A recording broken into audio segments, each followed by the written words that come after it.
এই প্রদীপগুলি শিখা উজ্জ্বল হয়ে ওঠা, মন্দিরের সব ঘণ্টাগুলি বেজে ওঠা, এসবের একটাই মানে, জন্ম নিয়েছে স্বর্ণমোহিনী।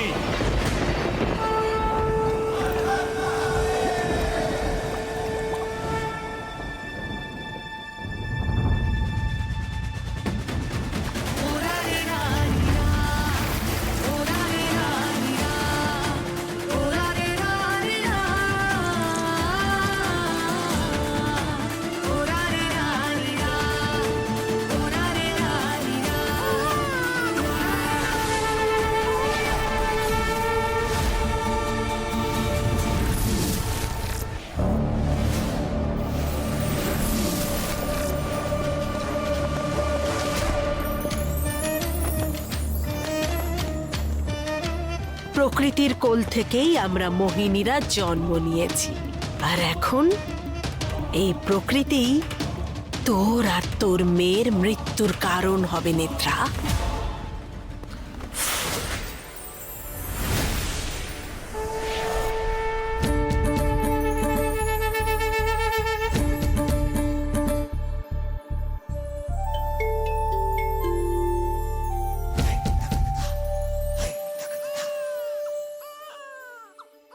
এভাবে কে কাঁদছে? আমার মতন কোনো বাচ্চা আবার দাদুর পিছু করতে গিয়ে রাস্তা হারিয়ে ফেলেনি তো? আমার উচিত তাকে সাহায্য করা।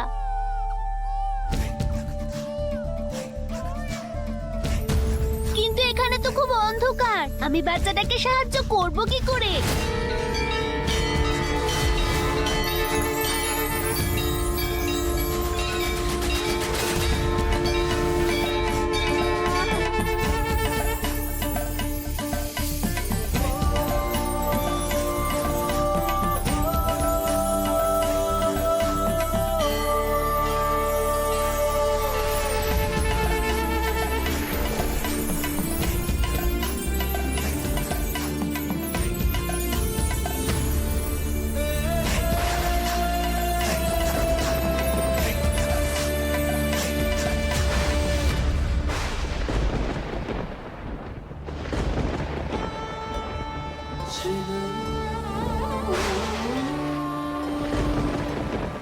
নেত্রা, তুমি তুমি তুমি ঠিক আছো তো?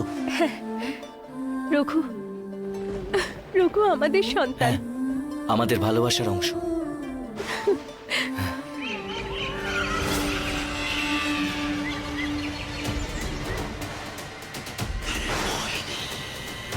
কর্ণমোহিনী, কর্ণমোহিনী আমাদের খুঁজে পেয়ে গেছে। এবার আমাদের সন্তানকে বাঁচানোর একটাই রাস্তা আছে রঘু, তুমি ওকে নিয়ে প্রাচীন শিব মন্দিরে যাও, ততক্ষণ আমি ওকে তুমি আটকাচ্ছি। এটা কি বলছো নেত্রা? এই অবস্থায় কি করে তুমি ওকে আটকাবে? না রঘু, আমাদের সন্তান কোনো সাধারণ কন্যা নয়, ও এক আলো হয়ে জন্ম নিয়েছে রঘু, আর আমরা পারি না কোনো অন্ধকারকে ওকে স্পর্শ করতে দিতে, সে যাই হয়ে যাক। তাহলে ঠিক আছে, তুমি ওকে নিয়ে শিব মন্দিরে যাও, ততক্ষণ আমি কর্ণমোহিনীকে আটকাবার না চেষ্টা করছি। রঘু, ও কর্ণমোহিনী, ওর কাছে অসংখ্য শক্তি রয়েছে। আর আমার সাথে তোমার ভালোবাসার শক্তি আছে। রঘু, তোমার যদি কিছু হয়ে যায়। তুমি, আমার কিচ্ছু হবে না নেত্রা। তুমি আমাদের ভালোবাসাকে বিশ্বাস করো তো? তুমি ভরসা করো তো আমাকে? আর তুমি যদি এত মানুষের মাঝে আমাকে বেঁচে থাকো, তাহলে কিছু তো আছে আমার মধ্যে।